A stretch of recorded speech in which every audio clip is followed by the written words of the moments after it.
Colonel. No, it can be. We are live. Colonel. Colonel. No. Hey, what's up, guys? How you doing? It's me, Mr4k Upscaler. So, yeah, it is cold, man. Today it's freaking cold. So, it's a cold night. I want to talk about projectors a little bit. I haven't, talked much about projectors. And this new projector that I have, which is done by Bowmaker, this projector actually, it's a LED. And what's so cool about the LED projectors is you don't even need to like wait for the lamp. Like when you turn on a projector, the lamp has to go ahead and starts, slowly to gradually build up the light.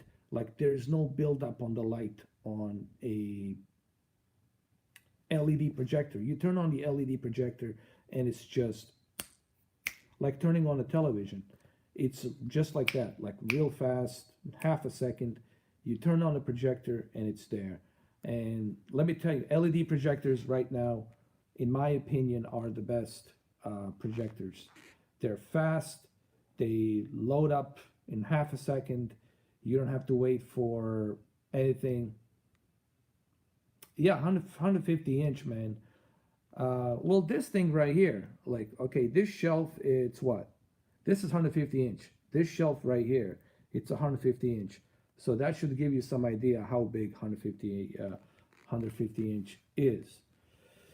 So having a LED projector, it's so much better, man. First of all, the LED lamp can last you longer than, let's say, your standalone regular lamp.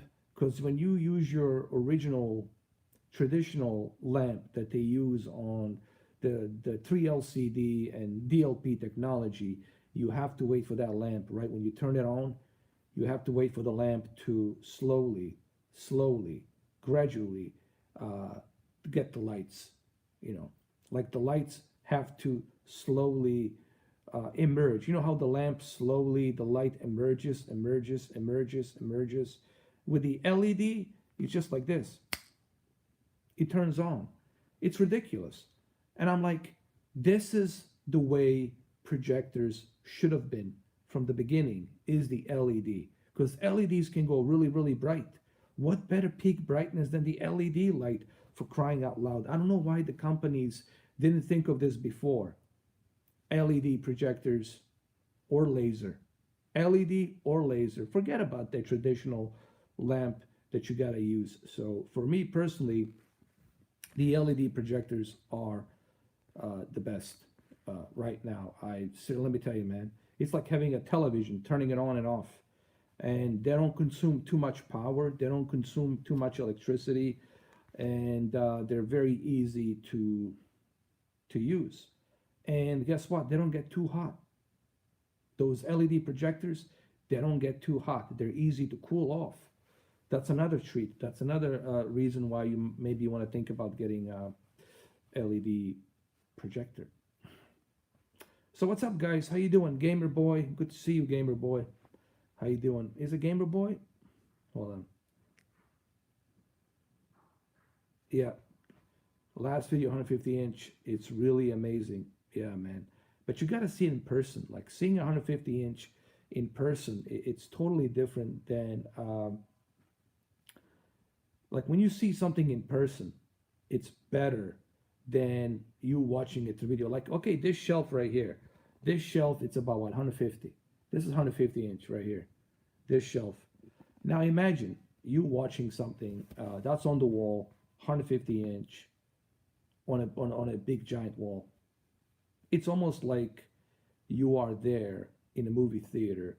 And for the love of God, don't use those screens. I know people saying, use a screen, use a screen. Don't use a screen.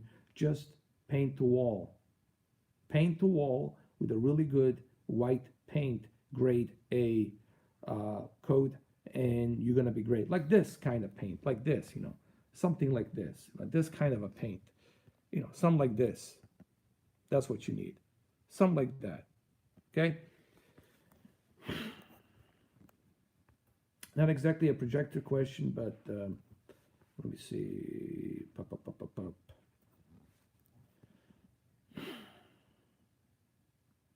Thank you, Carl. Appreciate it. Thank you, Jay. How you doing, Jay? Sorry about this, man. I'm getting back into the iPad. I'm getting my iPad. Hold on. The chat room. Here we go. I'm upgrading my Samsung KU6500. My choice price is RU800 or Q70R. Which one would you prefer? Uh, Here's the thing. They're both Agilent. They're both Agilent, and they're pretty much similar. It's just one is a little bit brighter than the other, but they're both Agilent. Now, the problem with the Agilent that you might experience is don't expect when you're watching a TV at night, when you turn off the lights, right? When you and your girlfriend, you're sitting and you're watching a movie, don't expect the black digital levels to be perfect, pitch black. There's going to be some bleeding of the light on those black bars, especially when you're watching a movie that has a letterbox from bottom to top. You're going to see a little bit of a grayish color on that letterbox because you have that edgelet that emits from top to bottom. So you got the edgelet from bottom to the top. Actually, it's really from the bottom. That's where the edgelet, it's in the middle. The edgelet usually beams from the middle. And then it brings that beam of light from bottom to the top. And that's why you see it from here to here because of the edgelet. And I was never a fan of the edgelet for that reason, but it worked really well on the KS8000. So I would say go with the Q7. Q7 is good. I would say Q7. It's still edgelit, but it's as good as KS8000. It's just like a KS8000 cousin. It's really a KS8000 cousin. I would definitely go with Q7. And it's great for gaming. Samsung's great for gaming as well.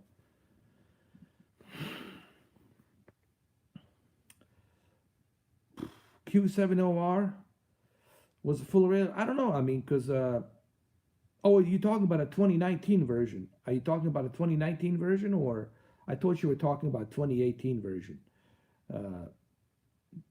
Oh, okay. Then in that case, yes. Then it's a full array of local dimming. Because I thought you were mentioning the Q7FN. I'm sorry. Oh, the 2019 version. Oh, okay. 2019 version. Yeah, dude, you're good to go. With a full array of local dimming and a peak brightness that's 1500 nits. And then you got the DCI-P3 color accuracy pretty high up there with the white color gamut. Dude, you're good to go. You got 120 hertz refresh rate. You got 1440p. You got the game mode, which really does a great job. The chip that's installed inside a Samsung televisions, that processing chip does an excellent job making sure that you got the lowest possible latency, the lowest possible input lag, and implementations are perfect. Yeah, for sure. I would go with that easy. No issues, no problems. But I would go with a 65 inch. If I was you, I would go with a 65. 65 is honestly the best size for any Samsung QLED TV, 4K TV. One of the regrets that I made was picking up a 55 inch television for my QLED and my OLED. I realized that 55 inch is really not enough. 65 inch is the way to go for both QLED and the OLED, honestly. So the bigger the better, man. 65 inch is definitely, in my opinion, the best choice. Let's see what else we got going on here.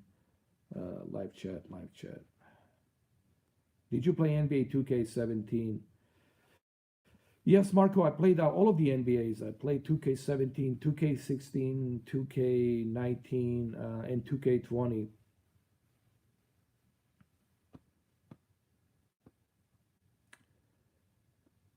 Well, there you go. Perfect. Oh, it's going to look great in your bedroom, dude. That's a great TV, bro.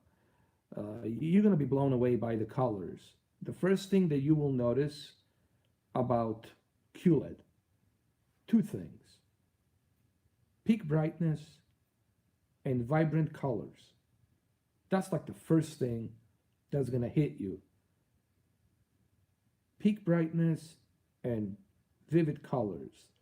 And once you experience that, you really can't go back to anything lower than that. You can go back to your old 1080p HD TV, or if you had something that's maybe with a lower color gamut. So once you experience that, dude, you're good to go.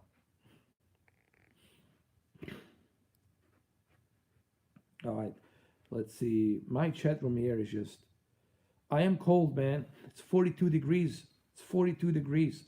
I'm not used to this cold weather anymore, man. Expert Joey. You hear me, Joey? Not used to this cold weather. I'm in the basement, man. See this basement over here? It has no windows. It only has this escape, this little escape, little ventilation here. Colonel, I believe I can escape from here. Otacon, this seems like a great getaway right from here. Let me see. Which gives max brightness? Sorry about that. The chat room here is just... The chat room, hold on. Oh yeah, just with the tech demo in the mode, I could tell a difference.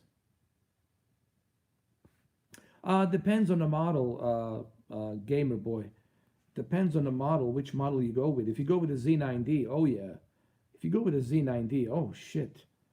The Z9D, that has to be like, if I would have to like, if I had to buy another television, if I was looking to buy another television, and let's say I sold all of my televisions. Let's say I don't have any more televisions. I sold all of them, which I did sell some of them. Imagine what would be my first choice. My first choice would be Z9D, man.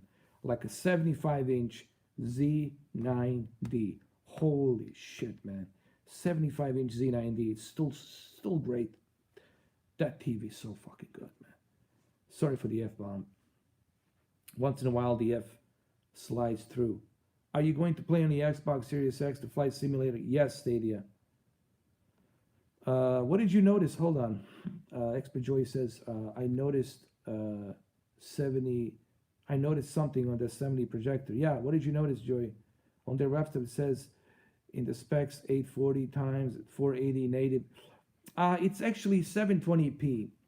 It's a 720p native, but what it does, it scales to 1080. It can upscale to 1080p. It's not really 1080p. It's really 1080 interlace. Okay, so basically, what they're saying is that natively it could be 480p, but it can upscale to 720p and 1080p, but it's not 1080p, it is a 1080i interlace. So it goes up to 1080i interlace. I know this because I tested it. I can see it on the display. When I check the display, it says 1080p, but it's 1080i interlace. So basically it scales, it's upscales. It has an upscaling chip. It's easy for a projector to scale the resolution because of the size of the projector. So that's basically what it is. It's not a true 1080p native, it's a interlace. So that's basically what it does. It doesn't uses the pixel by pixel, it's just interlace. But it still looks good for 70 bucks. I was amazed by the brightness of that projector. You're talking about the one that I tested yesterday, Dr. J. You're talking about a Dr. J Professional. And you can select 1080p if you want to, but it automatically scales it. If, let's say, here's a good example I want to give to Expert Joy. For example, you connect your Apple TV 4K, right? Your Apple TV 4K, it's already connected to 1080p, set to 1080p resolution, right? So your Apple TV, it's already sending a 1080p signal.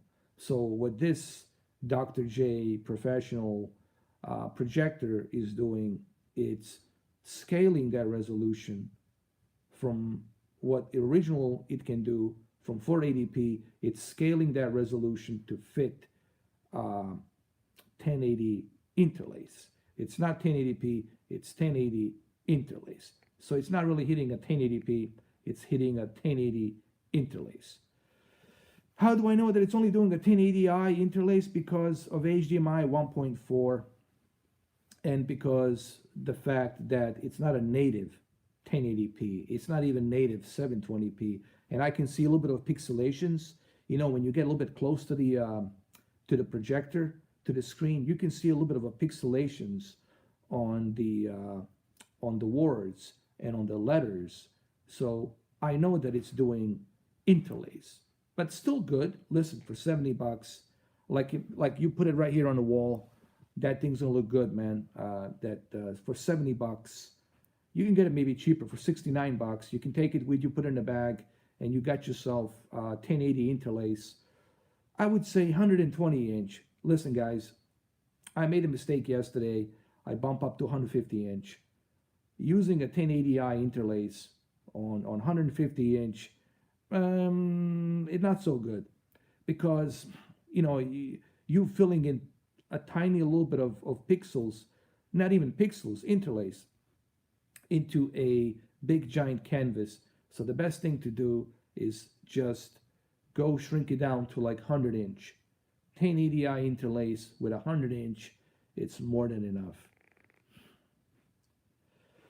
But the other one that I have, it's 720p native. That one that I have from GC355 from Bowmaker, 720p. It's a 720p native, but it upscales to 1080p. So the one from the Bowmaker that I have, it's 720p native, but it upscales to 1080p. That one does the full 1080p. The one that I have, the previous one that I did yesterday, Bowmaker GC355. GC355. But look, man, all of these projectors, even look, the two projectors I would recommend right now, honestly, would be Bowmaker Parrot 1 and Vivi Bright F40. Those two projectors are excellent for the price. You can get them for like $200 or $250, depending on where you go, depending on where you look to buy it. You can get it for like $200, $230, $240. It's really it's affordable, and I think those are great projectors because they are using an LED light, and using that LED light, when you turn on a projector, it's just like that. It turns on automatically, just like that. But those projectors really work, man. I was blown away by some of them. Like I was blown away by Dr. J, professional one, just how well it looks for a $70 projector. Also, there's another one called the 8-man. 8-man, it's a 720p native, but it upscales all the way to 1080p, and it can go up to 180 inch. And 180 inch, I mean, that's what more do you need, man? 180 inch, 180 inch. It's almost 200 inches. It's more than enough. That's what she said. That's what she said. See what else we got going on here.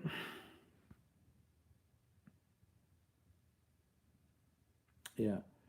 But even 80, let me tell you, even 80 inch looks pretty good, man.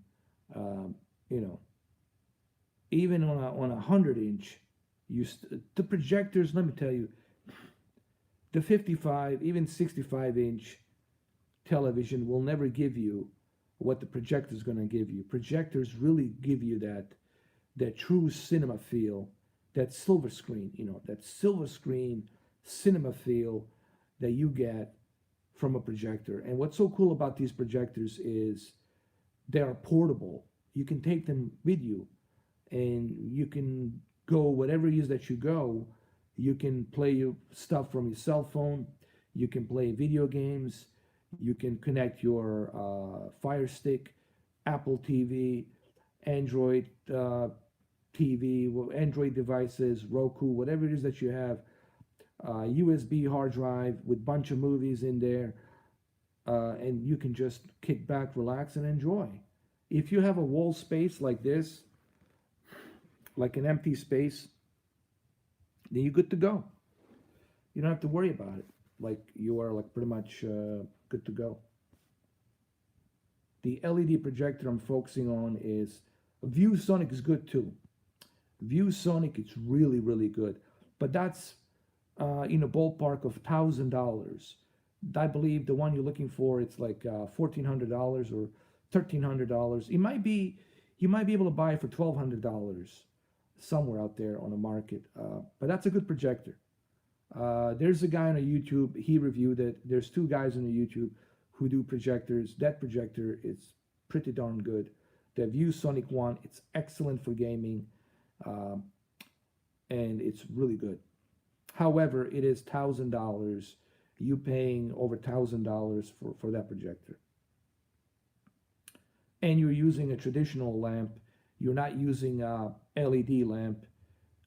Yeah, you're welcome.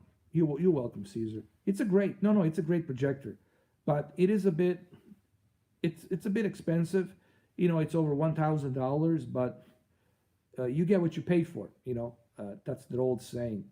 You know, listen, none of these projectors that I have can compete with my BenQ HD 2550.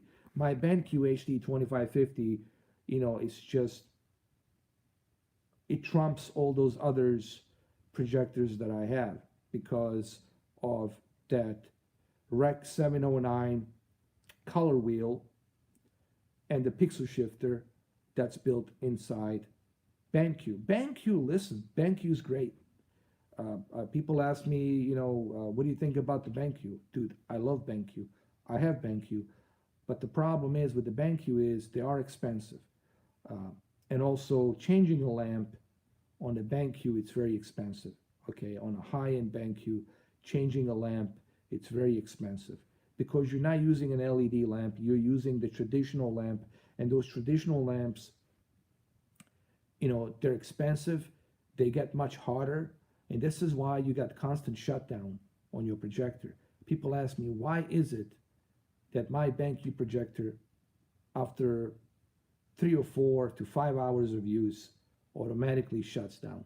That's because you're projecting a lot of lumens light, 2200, 2300 lumens light, and you're using the color wheel to project that Rec 709 spectrum of color onto the screen with high dynamic range and pixel shifter to upscale that 4K. All of that stuff obviously is going to contain a lot of heat inside that processing unit, and on top of that you got that lamp, and that lamp is just going to constantly keep that heat in there. So you got to keep that projector somewhere isolated, like on the top somewhere. I would never put like projector up here. Like, dude, don't ever put a projector inside a shelf. That's a no-no, dude. I've seen people put like projectors on top of the shelf. Don't do that, man. You're gonna kill your projector. You're gonna just destroy your projector. Keep a projector in an open space. Build something on the wall. Keep it like a little, like a wooden, like a holding shelf. Keep it there, and just keep it in an open space where it's cooled, where there's a lot of cool air, because those projectors, they get really hot, man, and that's why they shut down, and that's why you have to constantly change that lamp.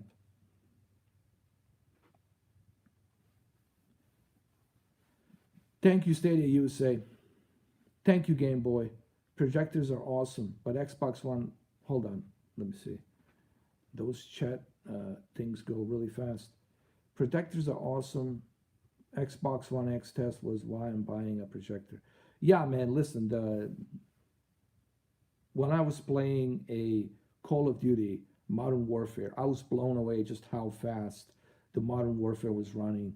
And let me tell you, this projector for $250, with 6,000 lumens brightness light. It's super bright, and you can easily take this projector outdoors, play it outdoors, play it indoors. Actually, you might complain. I think some of you will probably complain that this projector, the one I have from Bowmaker, is too bright, because some people don't like it too bright. Some people, but you can adjust it if you want, you know. But it is bright, and you're definitely going to enjoy the picture quality, the performance, and it's not that loud. The reason it's not so loud, it's because it's LED, and LED lights, they're not consuming too much power. It's easy to keep LED lights cool, and it's easy to turn on and turn off LED projector. You know why? Because you don't have to wait for the lamp to start igniting. You don't have to wait for the lamp to start lighting up. When you turn on an LED projector, just like that, off and on, off and on. Amazon Basics, yes. You talking about the HDMI cable? When it comes to projectors, the HDMI cable really doesn't matter that much, honestly, guys. The HDMI cables, it's something that only matters to me if I'm using a 4K television, like a really good 4K television. But when it comes to a projector, it doesn't really matter. High-end cables, yeah, man, there's a lot of gimmick. There's a lot of snake oil. There's people out there saying that if you buy the M cable, you know, there's this M cable. Supposedly it has this chip, upscaling chip, that helps keep a picture from any kind of distortion or any kind of noise. That's a bunch of baloney, man. You know, people see, it's easy to sell something if you don't have a knowledge, if you don't understand how something works. It's easy for a mechanic to rip someone off if you have no idea how the car works, if you have no idea why you need to change this or that, if you don't understand anything about fuel injection, if you don't understand anything about, let's say, how the starter works in a car, then it's easy for someone like a mechanic to tell you, oh, you need to change this or you need to change that, when in fact you don't have to change it. So it's the same thing with anything else. You know, it's easy to sell something to someone if they have no clue how it works. Belkin is great, man. I've been using Belkin for, let me see, 2017, 2018, 2019, for 3 years. Since 2017, I've been using Belkin. I haven't had any issues with the Belkin. Works fine, works great. I'm happy with my Belkin, dude. It's awesome. Never had any issues with the Belkin. I still use it, by the way. Belkins are great. Belkins is awesome. Let's see what else we got going on. So how many of you here are thinking about Alan March is in a house too, man? How many of you here are thinking about maybe getting it's all ones and zeros? Yes, yes. We need IMAX on there. Yes, the IMAX. Yes, definitely the IMAX, man. But the IMAX projectors are gonna cost you arm and leg, man. If you want to buy an IMAX projector, dude, that's gonna be probably somewhere in the ballpark of $6,000, just like entry level, $6,000, and $6,000, man, that's pretty steep, bro. Paying that kind of cash, $6,000, is pretty steep. But hey, if you're somebody who's enthusiast, if you're somebody who don't care and you want to have the greatest and the best, you don't care about the $6,000. You're gonna spend that $6,000 like it's nothing.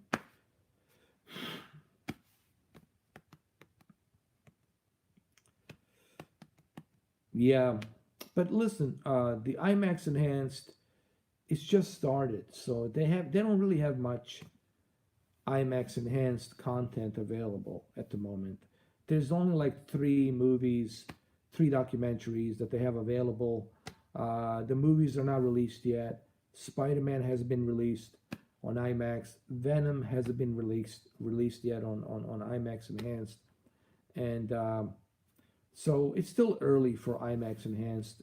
I think probably by October, November, we'll have a good, healthy library of IMAX Enhanced titles. What's up? How you doing, SDM? How are you, man?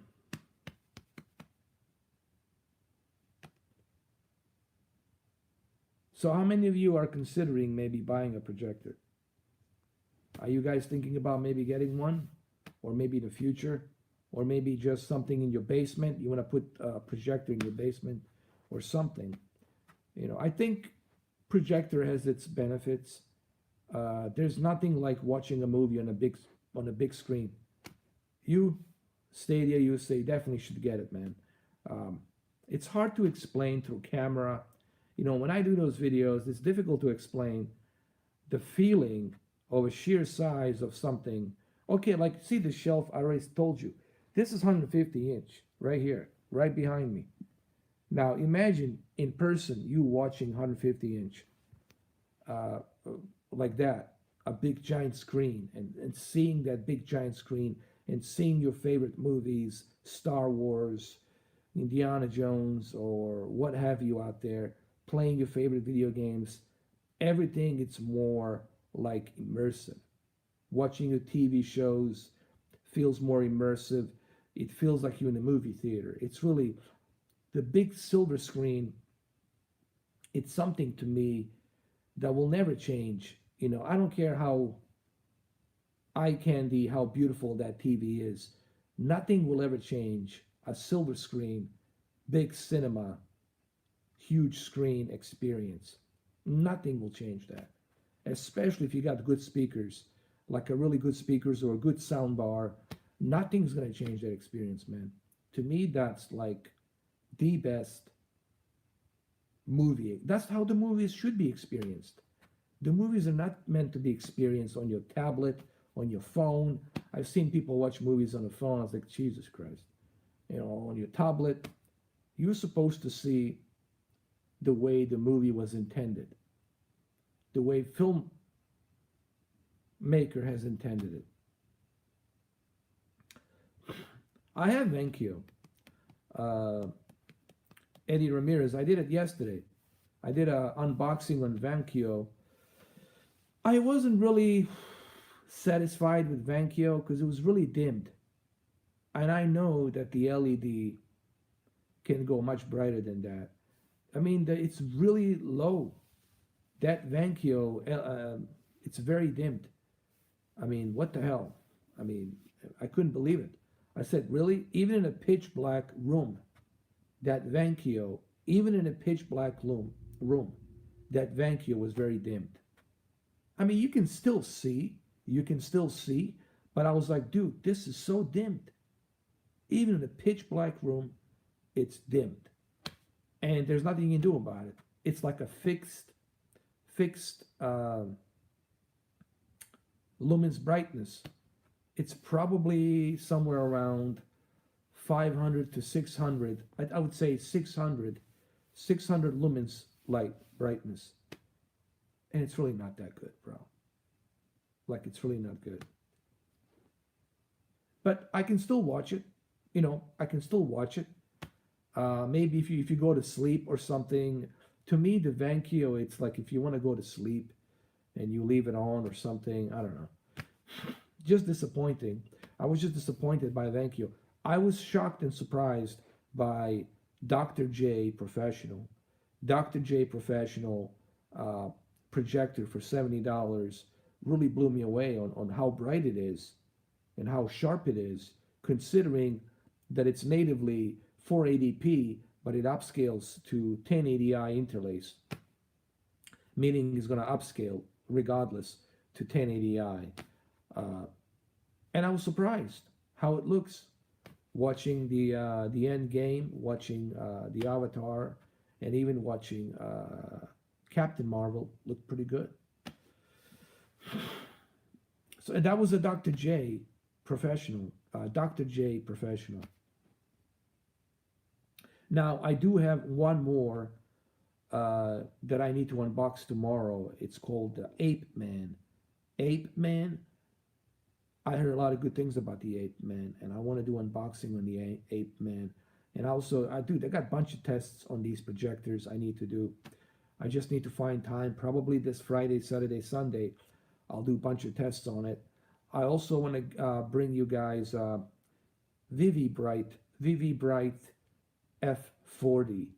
I heard a lot of great things about Vivi Bright F40. Vivi Bright F40. Even those projector enthusiasts were blown away, like how good the projector is for $200. And $200, and you're getting a really good premium quality. Let me see. Projectors, my grandpa loves them. Let me see the chat here. Hold on. Sorry about that, guys.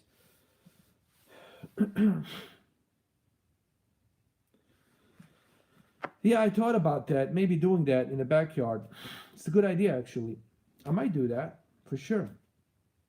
Projectors, my grandpa loves them, and your videos on them make me watch to see 8K or 4K projector.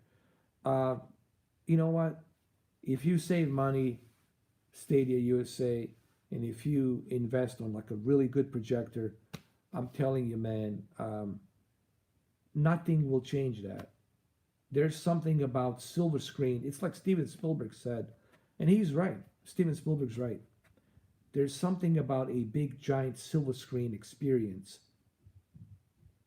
that you can't achieve that on a television. I don't care how beautiful your television is and how colorful and eye candy it is. There's something about a big, giant silver screen that just brings that movie atmosphere. It brings that movie feel. That's something we all remember. From the days of Charlie Chaplin to Star Wars to Gone with the Wind, the movie experience, silver screen experience, it's always the best experience. So I don't think projectors will ever die. Projectors will always be around in some shape or form, in my opinion.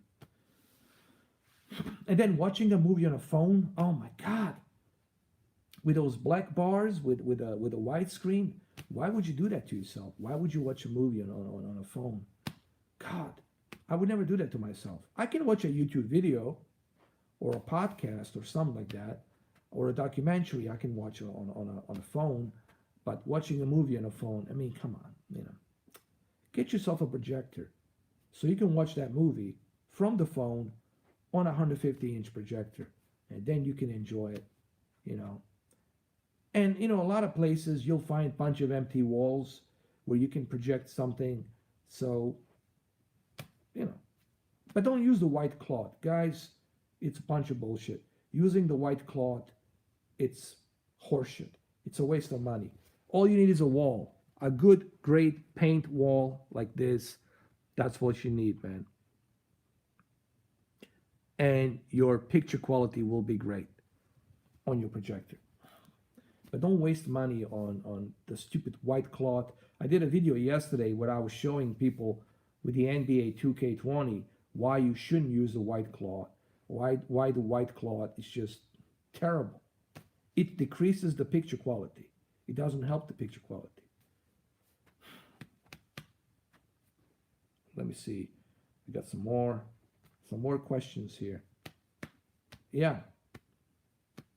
Well, I'm glad you guys feel the same way about the projector. So let's switch gears. Let's switch to the Google Stadia. We talked about the projectors a little bit. And let's switch gears to Google Stadia. You know, I've been bugged so much about Google Stadia regarding the whole failure thing. Now, they haven't officially thrown in the towel. Okay, so I want people to understand something. When I say Google Stadia has failed, I think they failed in terms of the way they launched the service. They didn't have a smooth launch. the way they advertised it, they failed. But I think if they make some changes, if Google Stadia makes some major changes, I think they still have a chance. They still have a chance to do something good with this service. The problem is, I am not seeing, and I'm being honest, I'm not seeing Google Stadia move anywhere if they continue to use the same status quo, empty words, empty promises, if they use the same strategy, if they use the same old, Google Stadia offers the great experience, Google Stadia offers the great games, if they continue to ponder the same old, and if they're not willing to listen to very critical criticism, I think eventually they're going to fail, just like the OnLive has failed. They need to listen, and they really need to heed and listen to what gamers are saying. Why is it difficult for Google Stadia to bring games that are available on the Epic Store, games that are available on the Steam Store, the games that are available on GOG Store? Why is it difficult for Google Stadia to bring those games onto their platform? Why is that difficult? This is just this status quo, and what they're doing right now, it is not helping them. They're really not helping themselves. They're not helping themselves. They're just pretty much making it more difficult for them to get serious, But we'll see what happens. We'll see what happens. I just feel that Phil Harrison is not the right person for Google Stadia. And again, I don't want people to think that I'm just being too harsh on Phil Harrison. I'm pretty sure he's a nice person. I'm pretty sure if I was to sit down with Phil Harrison right now, we could have a couple of beers and I would have no problem getting in conversation with him or have a few laughs, talk about something else. But when it comes to these projects, when it comes to him executing and managing something, he has proven in the past that he doesn't know how to do it. He doesn't know how to do it. Phil Spencer, he knows how to do it. Phil Spencer knows how to sell. Phil Spencer knows what gamers want. Phil Spencer is always active. He's always traveling. He's always doing something. Phil Spencer works hard. Okay? So if you see Phil Spencer driving a Ferrari, he earned that Ferrari. Why? Because he works his ass off.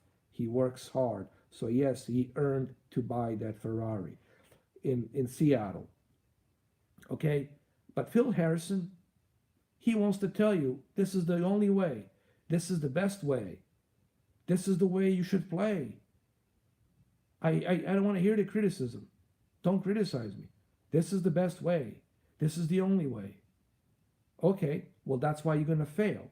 And that's why you're going to continue to fail, because you think that this is the best way, when millions of people are telling you that no, this is not the best way. There's other ways, but you're not listening. And therefore, this is why you're stuck in this limbo, Phil Harrison. This is why you're not moving forward. We have announcement of 120 games. You have an announcement of 120 games, Mr. Harrison. Okay, what are those 120 games? Who are the developers? Who are the publishers? When are these games being released? What date? First quarter, second quarter, third quarter, fourth quarter. We have 10 exclusive games. Okay, what are these 10 exclusive games? These timed 10 exclusive games. Where are they coming from? From which publisher? From which developer? Hello, can we have some information? Can we have a little bit more detail than that? Or is it just going to be, take my word for it? Well, we cannot take your word for it, Phil Harrison, because you have promised us last year, back in June, that you're going to have 4K and HDR from your Chrome browser. You said beginning of 2020, the subscription will be basic for free, meaning anybody will be able to sign up right now and jump in on Google Stadia for free. You promised that you'll be able to use a Google Stadia on your iPhone, on your tablet, on any device. Currently, you can only use it on a Google Pixel. So, where are all the features? They're nowhere to be found. Here we are, 2020, almost February. Almost February, next week. Where's all the features? What's going on? So, people are having a difficult time trusting you when you have a track record of lying to people and not being successful. I can trust Phil Spencer because Phil Spencer has a good track record of getting things done. He has proven that of getting things done since 2016 with the Xbox One S, Xbox One X, and now the Xbox Series X. And the Game Pass Ultimate, which is the best gaming service out there. Okay? I just find out today that Pro Evolution Soccer 2020, I didn't even know that Pro Evolution Soccer 2020, it's currently available, part of the Xbox Game Pass. I was blown away. I was like, oh my God. Are you trying to tell me that I don't have to spend $60 to buy Pro Evolution Soccer 2020 from Konami? And it's part of the Game Pass Ultimate. Game Pass Ultimate. Right now, you can play it. And it's just one of the many games that are available. So who has the handle of on the things? Phil Spencer has the handle of the things. Phil Harrison, you don't, sir.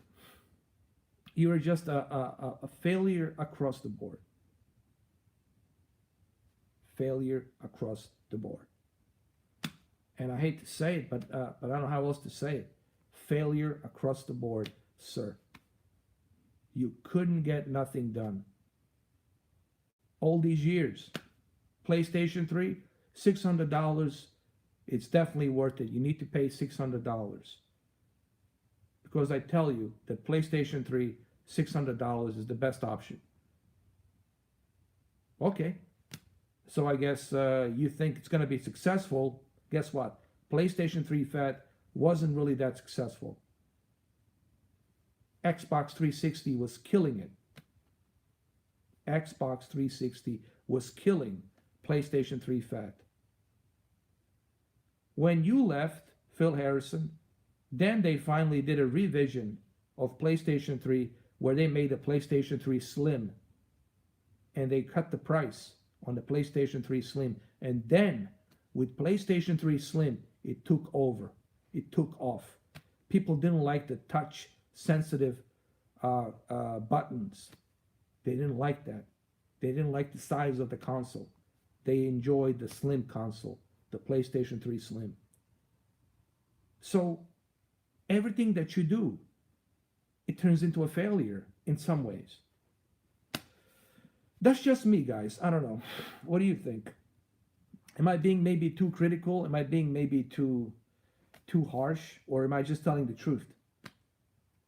You know, I think I'm just calling it the truth. You know, if Phil Harrison wants to prove me wrong, and if he wants to prove all of us wrong, then do it, Mr. Harrison. Go out there and tell everybody that Google Stadia is the best place to play. But you haven't done that yet. You're making us look bad. You make even me look bad, spending $150 on that thing. I still have the same old games. How many times am I going to play Destiny 2? How many times am I going to play The Grid? Is there any other racing game that you can put in there besides The Grid? You know. But hey, we'll see what happens. Listen, guys, maybe I'm being too harsh. Some people will say, okay, you're being too harsh, you're being too critical. I don't think I am.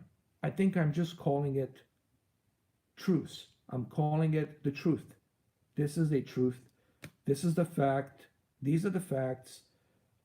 It is what it is. You know. Need for Speed. Hopefully that will show up on Google Stadia, but I don't think so. I don't think EA is gonna jump into Google Stadia, man. I don't think so. And here's the thing, man. It's really sad that this has happened to Google Stadia because I felt Google Stadia had a potential to really do something great. But deep down in me, I knew that Phil Harrison is not that guy to do that. I knew deep in me that Phil Harrison is not the captain to steer the ship. I knew it. Why? Because people don't change. I have never met anyone who actually changed. People say, oh, I'm going to change, I'm going to change. Guess what? People never change. It's always the same. Same old, same old. People don't change. How do I know that? Because I know. I know people. I've been around. People don't change. And I know Phil Harrison is not going to change his stance. Some people, they're incapable of changing or listening to what the public is telling them. You know. All right, so enough of Google Stadia. It is what it is. How about this cold weather, man? Jesus, 42 degrees today. 41 degrees tonight and 39 in the morning. Let me see. See what else we got. See what we got going on here. Trying to get this chat going. Trying to get it running. Thoughts on HZD. Horizon Zero Dawn going to be. Hold on. Oh, I think that's a great news. I love it, dude. Let's bring those PlayStation exclusive games. Bring them. I love it. I love it, dude. I love it because I'm independent.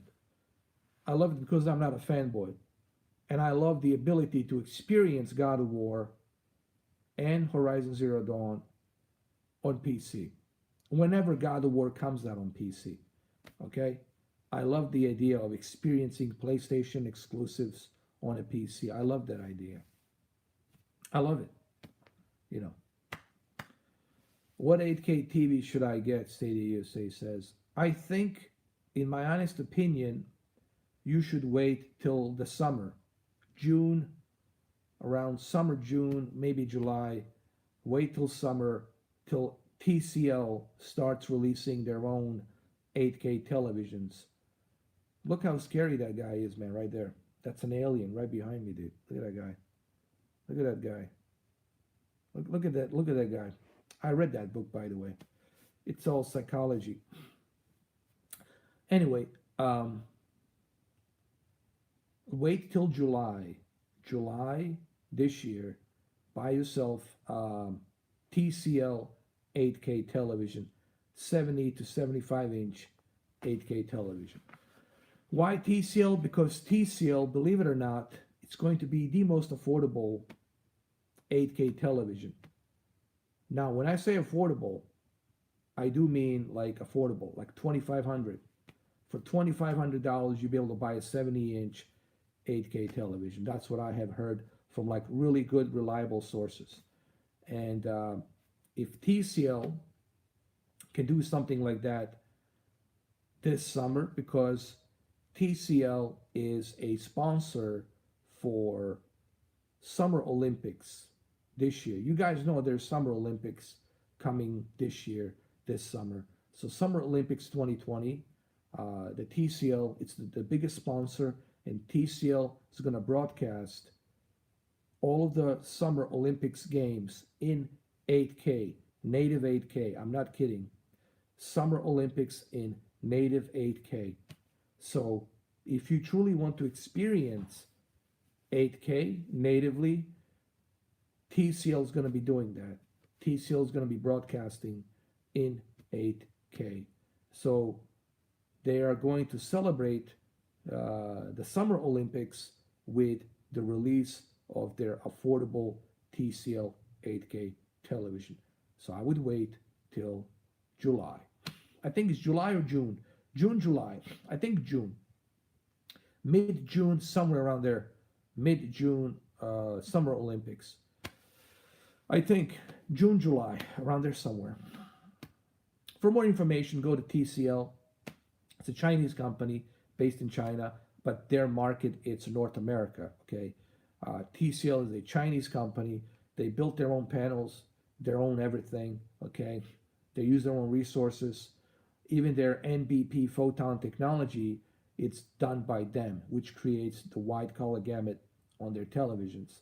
So mini LEDs, they use their own resources to create mini LEDs. So TCL is a kick-ass company in China, and I wouldn't dare, dude, I wouldn't dare compete with TCL.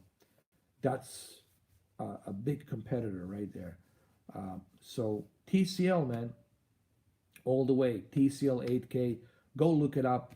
TCL 8K Summer Olympics 2020. Look it up. Google it right now. You know, I don't want to bullshit people because I'm not in business of bullshitting. I think you should search, Google search TCL 8K Summer Olympics 2020. 2020. You're welcome, Stadia USA. You're welcome. My pleasure. My pleasure.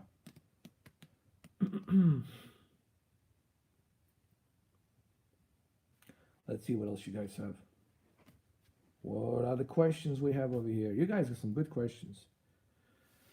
Can you imagine if PlayStation exclusives comes to Xbox Game Pass? You know what, Eddie?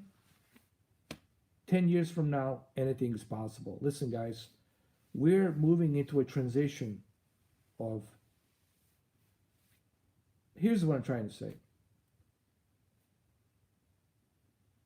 As we move through future, as we move through new era of technology, things change. And the old ways sometimes not necessarily always work. So I'm sure there will be a time where the games will be cross-platform, where all of the games will be cross-platform. I'm pretty sure.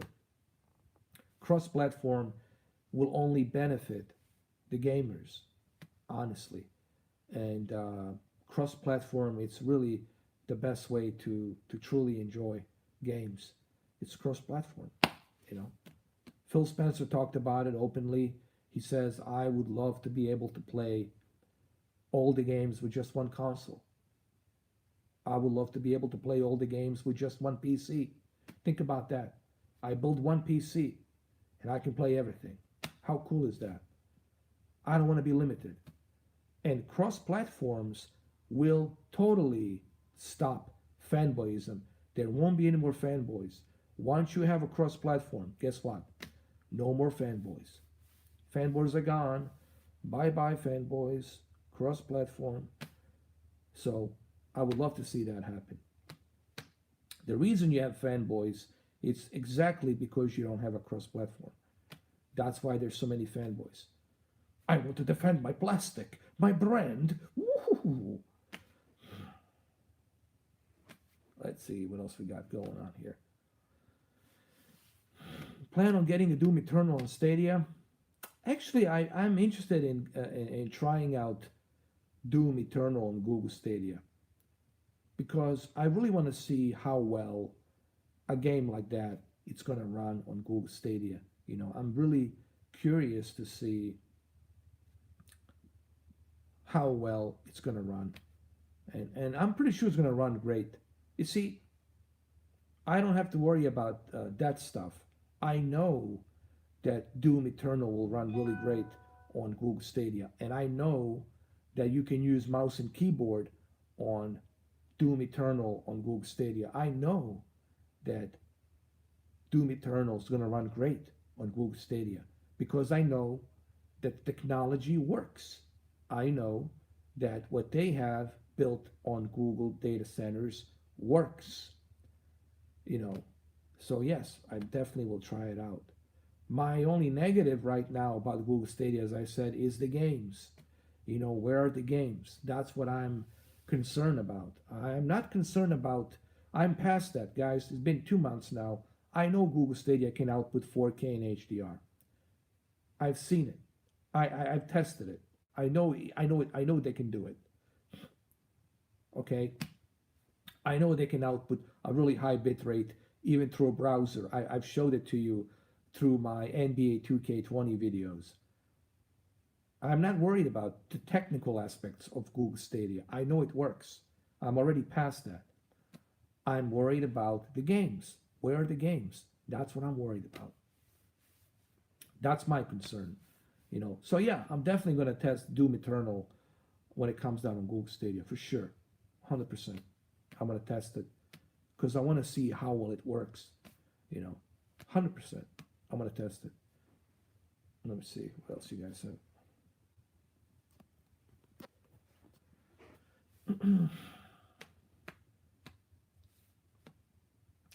Oh yeah, they can reach 4K 60 FPS. Because remember, they have the resources to build the best possible GPUs and CPUs. They can always upgrade. They can always upgrade their data centers, and their data centers can be top notch because they have. Here's the thing. Here's what people need to understand about cloud data centers. Cloud data centers is where a big company like Google can always upgrade. They have resources, they have money, they can always upgrade their machines and their servers. And their servers can always match whatever it is that the developer needs to use. So basically, they're really giving developers an infinite possibilities of what they can achieve. Okay, so technical aspect of Google Cloud Gaming data centers, I'm not worried about that. I know they can give us, if they truly wanted to, they can give us 8K right now. If they decide to listen to us and upgrade their machines, they can output 8K tomorrow. They can do that tomorrow if they choose to do so. Okay? But they're not doing it, obviously. So I'm not worried about the technical aspects. I know what's possible. They can have, I'll tell you this right now. If Google Stadia really wanted to, they could have developers make an exclusive game that would look like you have never seen before, super photorealistic, that no other console or a PC will be able to achieve. They could do that. They have the resources to do that. They have the machines, the GPUs, the CPUs, the memory RAM, super fast memory RAM. They got all that stuff. They could do it. But they're not doing it. So that's why I'm not worried about whether or not Doom Eternal, if it can handle it, if they can reach 4K 60. I know they can reach 4K 60. But whether or not Doom Eternal will look good on Google Stadia will depend on the relationship between developers of Doom and Stadia. How well are they communicating with each other? How well are they testing their game running on a cloud data center? So it will all depend on the relationship between developers and Google Stadia team, in my opinion. And it's pretty sad that we've been talking about this. This is something they should be doing. They should be talking about this. They should be sitting around the table. They should be making conversations about this and talking about this and getting things done, thinking about the future plans. This is what you do when you are somebody who's getting paid big money and I'm referring to Phil Harrison, getting paid big money for Google Stadia. This is your job, man. Your job is to make sure that this service takes off, that this service delivers, you know. But apparently, all we're getting from Google Stadia, it's empty promises. Empty words, promises. I'll believe it when I see it. You know, people tell me they said 3 months from now they're going to include 4K HDR from a Chrome browser. And I say, well, I'll believe it when I see it. I'll believe it when I see it. 120 games. I'll believe it when I see it. 10 exclusives. I'll believe it when I see it. So, you know. Well, let's see what else we got going on. PlayStation 5, it is silent, but I think that's because they have a new CEO. You know, it's a new boards of directors. It's a new faces now. I think there's a woman that's a CEO of Sony of North America. It's the chick, a really good looking chick. But funny thing about this chick, she used to work for Microsoft, Xbox. So now she's moving from Microsoft Xbox into Sony. You can look it up, Google this. I forgot her name. She has like a blonde hair. So she's the head of North America. There's also another guy that looks like, I don't know, seriously, looks like a drunken uncle or something. Like a gray hair, white hair. He looks like a Prapa 12 whiskey boy. He looks like I don't know, Conor McGregor uncle or something. He came in on stage and he showed us the logo of PlayStation 5. I couldn't laugh fucking any harder than that. Really, we're gonna talk about the PlayStation 5. We are here to show you how number 5 looks in front of PS. No, think about that. We're gonna show you how number 5 looks in front of the PS. Unbelievable, man. PS5, big deal. But here's what I think. PlayStation 5 will surprise a lot of people. Everything you thought or imagined that it's going to look, it's going to be totally opposite. Trust me. It's going to be totally opposite. Everything you thought or imagined, oh, this is how PlayStation 5 is going to look. This is how PlayStation 5 is going to be running, and this is how the controller is going to be. Everything you thought and imagined, it's going to be totally different. Now, the developer kit hardware consoles that looks like a toilet, that's just for the developers to test the console. That's a kit, like a developer kit. I would not worry about that. I don't think it's going to look like a toilet. So the toilet was just a joke. You know, it's going to look totally different, man. And you're all going to be shocked, I think. Everyone's going to be wrong. We're all going to be wrong this year when they finally announce during the summer, when they finally announce in June how the PlayStation 5 looks. And I think in June, July, you're going to be able to pre-order PlayStation 5. You have to pre-order PlayStation 5 in June, July, because they have to get the pre-orders ready and they have to get console ready for November, probably November 15th or something like that. But it's going to look totally different than what we have imagined in our heads, you know.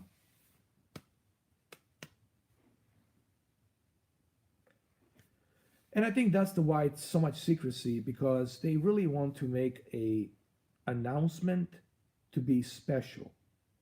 I think they're keeping it so secretive. It's because they're waiting for that moment, that momentum, that build-up momentum of the announcement of the most successful console ever, PlayStation, with the PlayStation 5. And on that announcement, it's going to make a history. People are going to start cheering, clapping, yay. And then the price point comes in. And I don't know if people are going to be cheering when they hear the price. I don't know what the price is going to be. I'm probably guessing 500, maybe 600, but possibly 500. I don't think they're going to go above 500. I really don't believe that the console is going to be 600. I really believe they're going to try to keep it to 500. Honestly. I don't think it's going to be 600. I believe wholeheartedly it's going to be 500.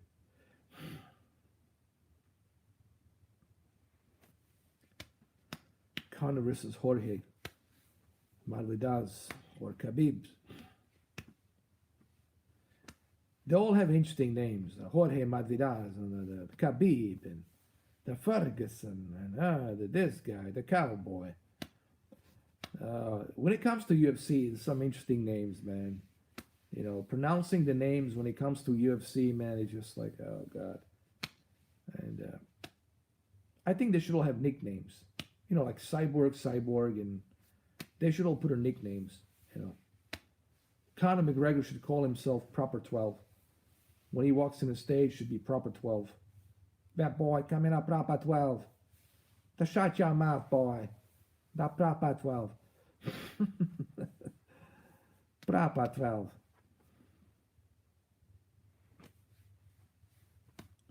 Shut your mouth, boy. Proper 12. Oh, man. I'm waiting for Khabib and Ferguson, dude. I want to see Khabib and Ferguson so bad. Yeah. Because I'm a Proper 12. I knew the Cowboy is nothing. Even I can beat Cowboy. Cowboy is a joke, dude. Cowboy is a joke. You know, come on, man. You know, he got like the easiest card, the easiest fight. So him fighting a Cowboy was like, that's why. Remember, I said it on the live stream. I said, remember? I said it's done deal. Put my money on McGregor. Put my money on a Proper 12. Let me see. Hey, what's up, Michelangelo? How you doing, man? What's happening? The Blazarian bet on Cowboy. Oh, Dan Blazarian bet on Cowboy. Dan Blazarian. Oh, Jesus, man. The only thing that Dan Blazarian has is the money. That's it. Not so much the brains. But maybe he's got the brains because he's got all that money. I don't know. Oh, it's cold, dude. It's like 41 degrees. It's going to drop down to 38 degrees. It's crazy, dude. Proper 12. How old is McGregor now? Is he like 38 or 36? How old is he? He's got to be old, man. Is he 36? No, 32. Jesus Christ. Why I said 38? Oh, no.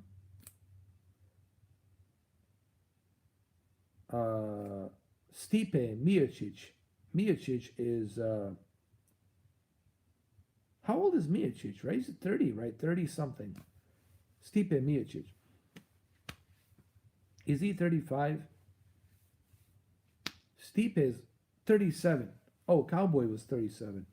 So Stipe is 38, right? Is Stipe 38? I don't know. I have to look it up. Oh, Jesus Christ. 26 degrees in Chicago. That's crazy, man. Chicago's always cold, man. Illinois, especially northern Illinois, right? Northern Illinois. Man, this guy's so freaky. Look at this guy. This guy right here, man. With that book right here. Check him out. Isn't that freaky or what, man? Check this out. This motherfucker's so freaky. Look at him. Proper 12, boy. Hold on. There it is, right there. Some freaky shit. Proper 12, boy. Proper 12, Major. Proper 12. Oh, shit, man. Some funny shit. Oh, Proper 12. Let me see what else we got going on. Let me see how cold it is. Hold on. Oh, I got mine. Let me see right here. I'm gonna check it right now. Wait. It's 43 degrees right now.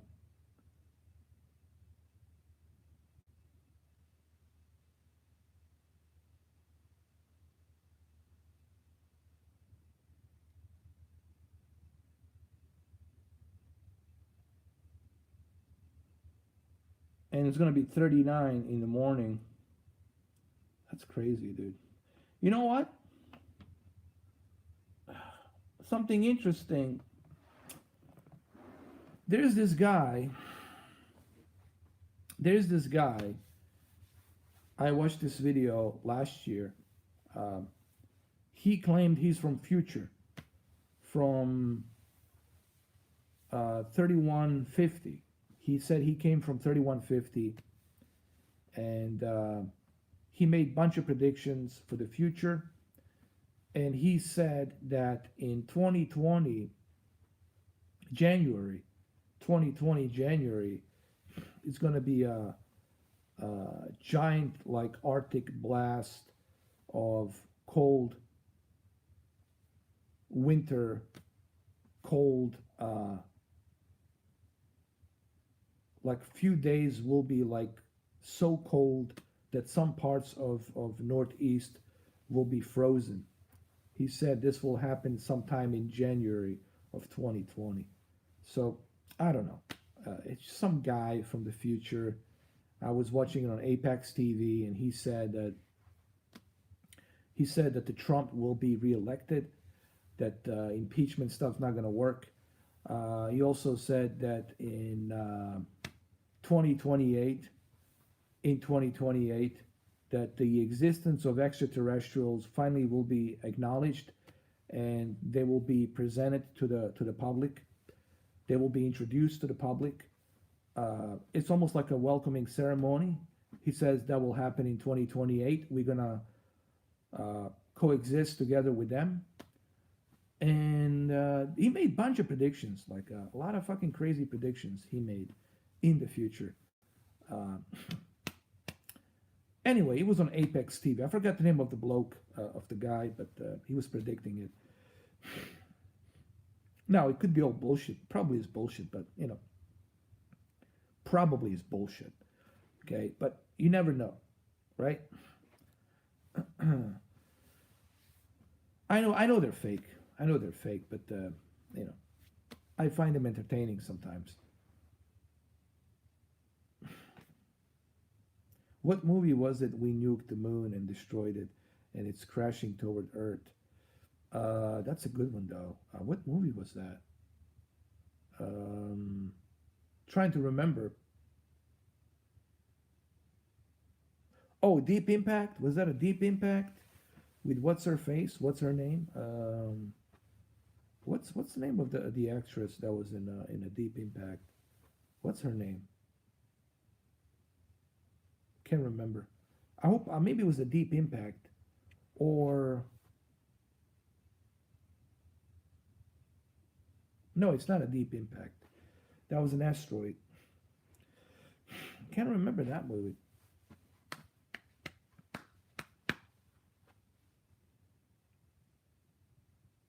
Desperado. I'm trying to remember it. Crazy scene. We crash into a Earth, moon, and then moon crashed into us. I must have missed that movie for some reason. I don't know, man. There's a lot of talk about time travel. Some people saying that it exists, some people saying that it doesn't exist, and some scientists are saying even if it did exist, they're saying basically that the human body would not be able to withstand the radiation. Like your body would not be able to endure to travel to that time because of such enormous power of radiation pull that you would die. By the time you get there to the timeline, you would be dead. So I don't know, but what do I know? I mean, you never know, guys. That's the thing about this life. You have to keep an open mind. I always tell people, I look up in universe and I always say to myself, well, what is that? That to me, it's a science fiction. Why does that exist? What is that? Why is that up there? Why are we here? What's all that all about? Why does that exist? What's that all about? Why do we have the universe? Why there's no end to it? What is that all about? And if you don't know what's that all about, then you got to keep an open mind for anything, man.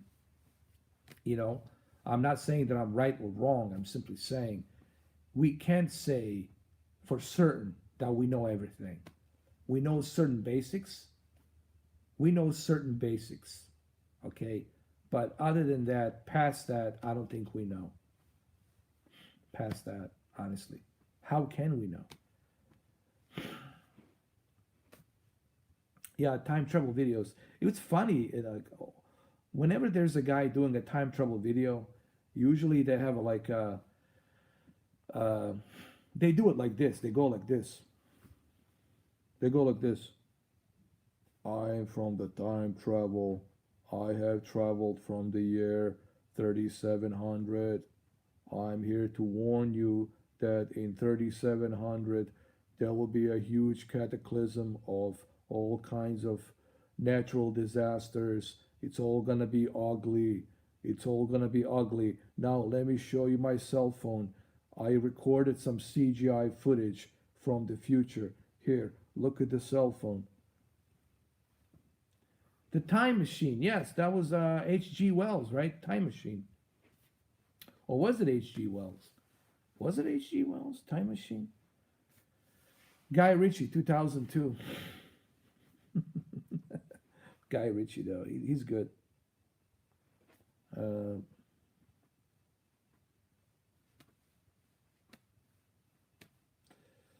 I don't know. I'll do it one of these days. I don't know if whenever I get a chance, man. When, but it has to be a projector that's really bright. I need to find a really bright projector to do that. I don't want to carry something big, you know. So I don't know. It's difficult to do it. You got to find a place and time to do it. I could do it in the backyard somewhere. Guys, it's one of those things. I got to have the resources. Got to have the place and time to do it. Uh, I would love to test projector, maybe on the wall, some kind of a white wall somewhere, uh, next to some backyard somewhere other, or like a friend's house. I could maybe go to a friend's house and say, "Hey, man, would you mind if I just test this really quick and check it out?" You know, I've seen people use a projector on a wooden fence. No, no, no, no. I'm not kidding, dude. At night, I've seen people in their backyard. They have these wooden fences, and they would project a movie into a wooden fence. But hey, it gets the job done, right? That's the thing about a projector. You can project it anywhere.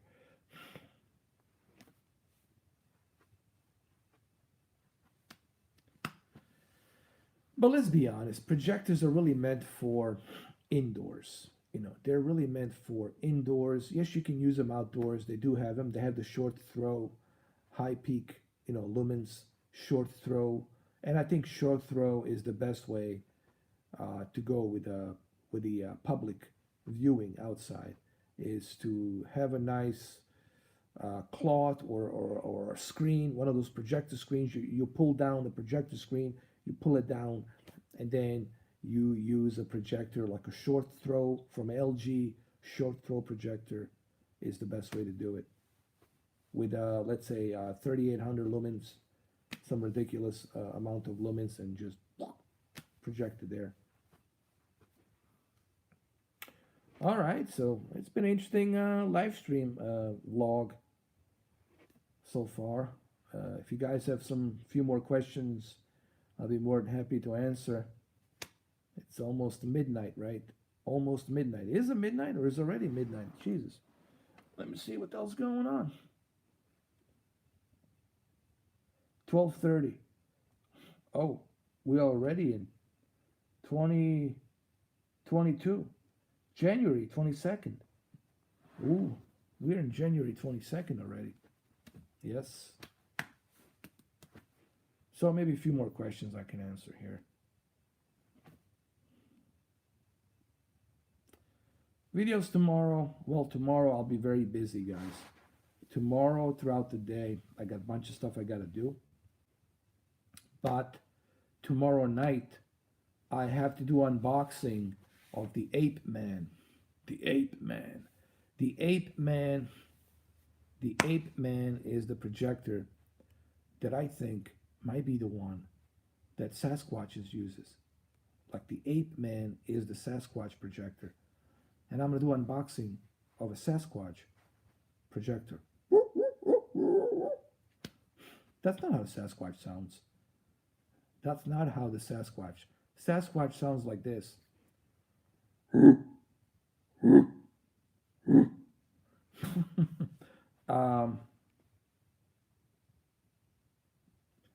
Can you review that TCL 8K TV? Whenever I get my hands on it, for sure. Once I get my hands on that TCL, I'm going to unbox it. I'm going to set it up. And I'm going to upscale the hell out of it, man. I'm going to upscale everything to 8K. Everything. Everything will be sent into the 8K. 33 million pixels of galaxies, far, far beyond your wildest imagination.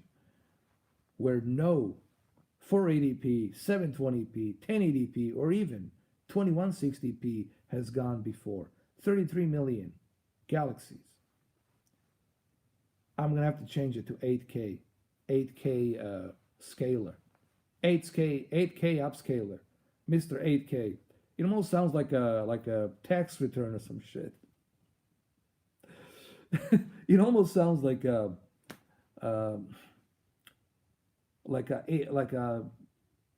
you know when you go to do your taxes, when you bring your tax forms, it almost sounds like a tax form that you have to fill up or something, like a tax return.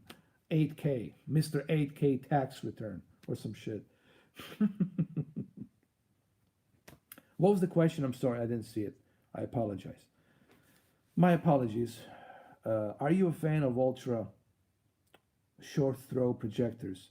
Yes, I love the ultra short throw by the LG. I love them. They're great. But the problem is they're so expensive.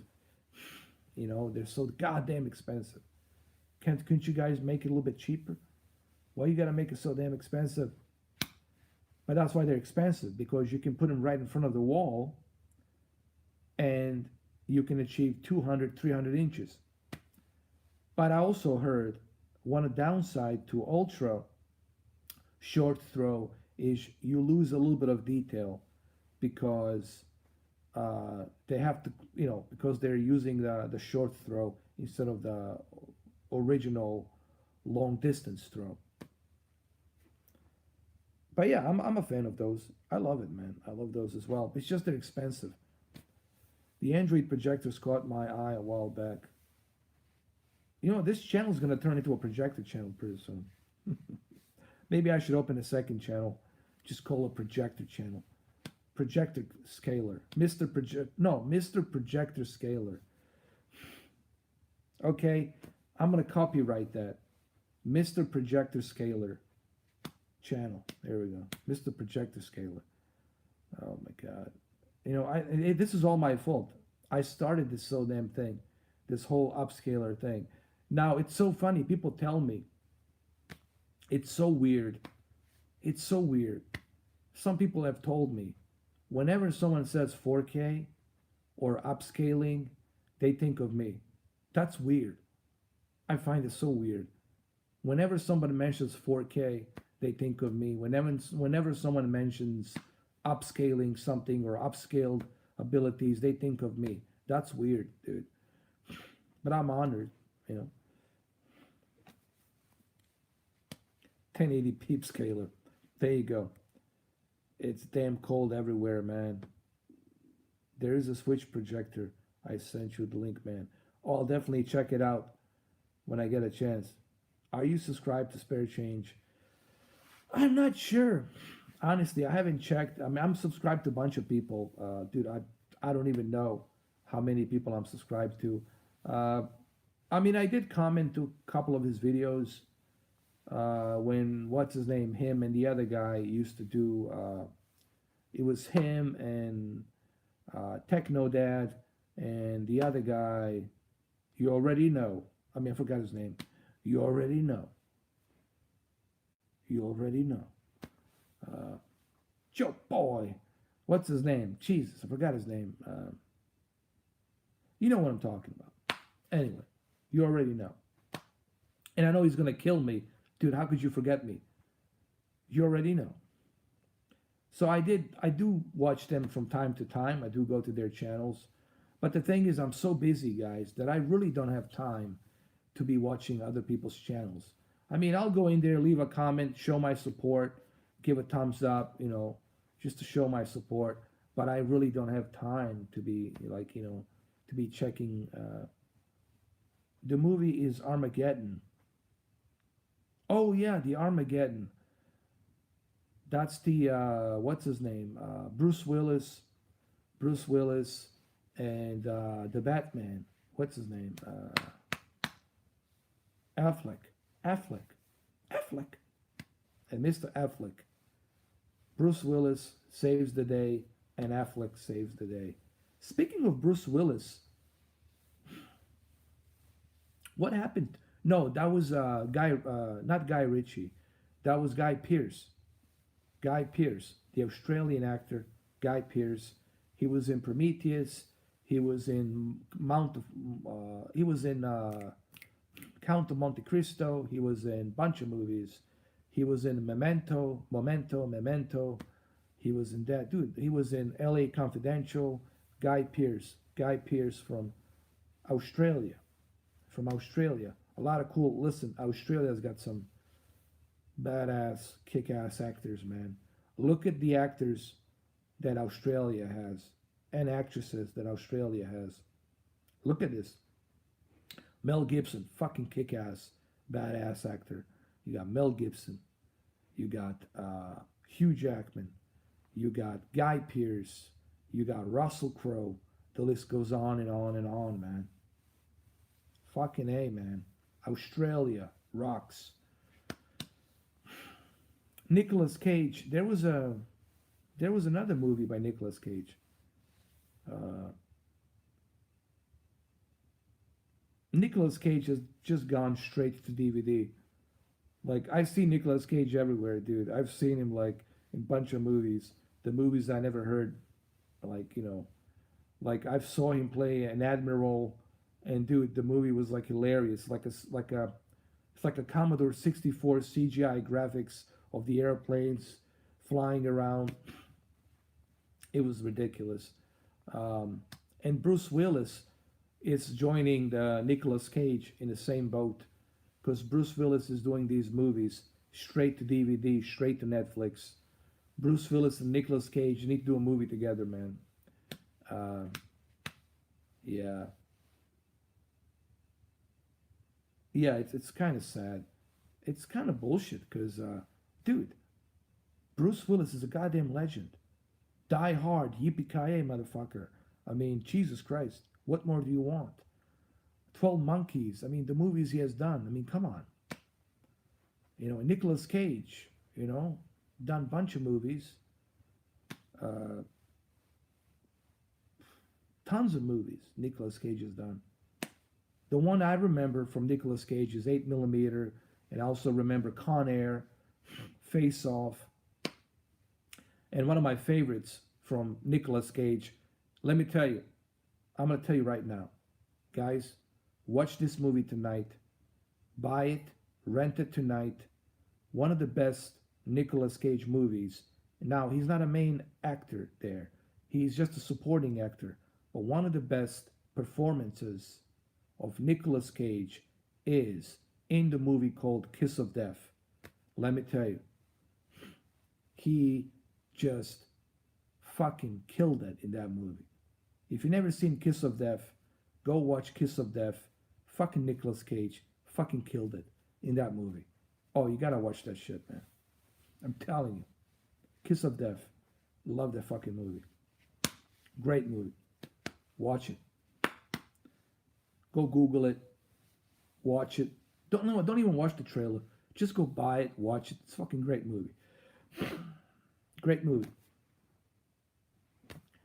Let me see. Van Damme, John Travolta, of course. Broken Arrow, Saturday Night Fever, Urban Cowboy. Dude, Civil Action. The guy has done so many movies. You know, John Travolta is a legend too. These are legends, man. You know.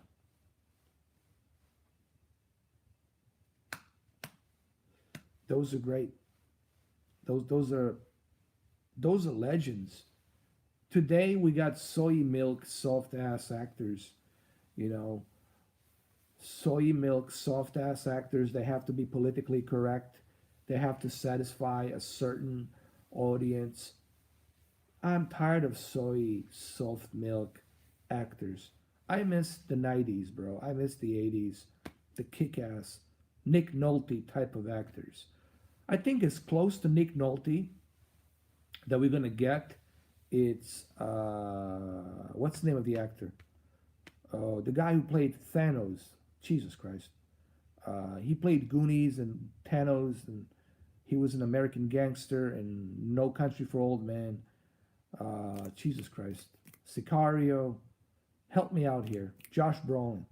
Josh Brolin, it's as close as you're gonna get to Nick Nolte. And he does look like Nick Nolte. Really. He does look like Nick Nolte. Nick Nolte is still doing a great job. I just saw him recently playing in a movie called The Guardian Has Fallen. By the way, great fucking movie. Go watch it. Guardian Has Fallen, great fucking movie. Go watch it. You know what? I would even buy it. It's Mr4k approved. Great fucking movie. Go watch it. Guardian Has Fallen. Seriously, guys, I will never recommend a movie.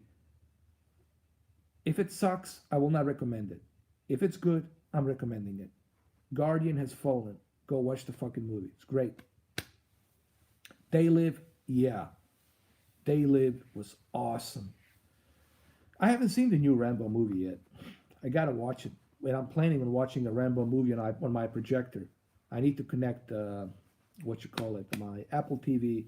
I already have. What am I saying? I already got my Apple TV. I'm gonna watch it from my Apple TV in 4K, but I'm gonna connect my BenQ HDR projector because I want to watch a movie like that in 4K and HDR.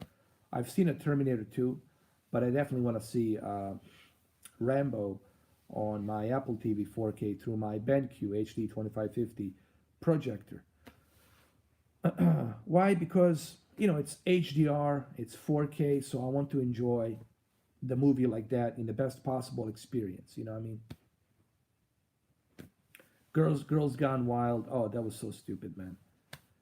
GGW, Girls Gone Wild. I hated that crap. And I hated the fucking guy who created that shit. Really. I hated that shit. So freaking annoying. Girls Gone Wild. You know, it's so fucking stupid. That was back in the early 90s. And no, it was late 90s and early 2000. It was funny, back in 2004, I've seen Carmen Electra, like I've seen her in person, like 3 feet away from me, next to Dennis Rodman. I've seen Dennis a few times. I've seen Carmen Electra a few times. I have seen O.J. Simpson with Dennis Rodman in Fort Lauderdale at the Dennis Rodman Rehab Voodoo Lounge nightclub in 2004. And I've seen his friend, obviously, back then, who was invited at the club, O.J. Simpson. You know, I just saw him there with girls, and he was eating and drinking, but, you know, I wasn't supposed to ask him anything or approach him. I was just there to guard, you know, to be there to make sure they're okay in the VIP lounge. I saw him. Who else I saw? Oh yeah, the guy Chad. I met Chad, the guy who directed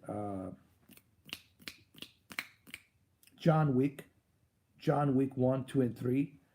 I met Chad back when he wasn't directing, when he was just a stunt coordinator.